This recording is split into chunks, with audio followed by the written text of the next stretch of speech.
LCBचे operation यशस्वी. खामगाव शहरातील घरफोडीचा छडा लावला. 1,20,000चा मुद्देमाल जप्त. 3 आरोपी अटक.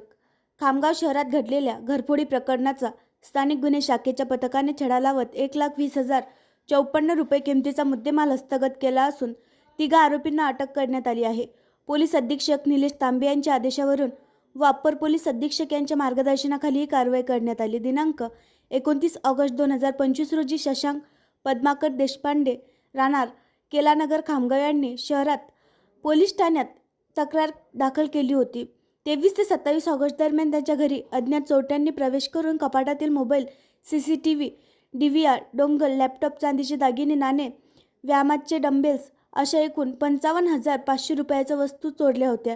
खामगाव शहर पोलीस ठाण्यात येथे या प्रकरणी गुन्हा क्रमांक 349/2025 भादवी कलम 331(3)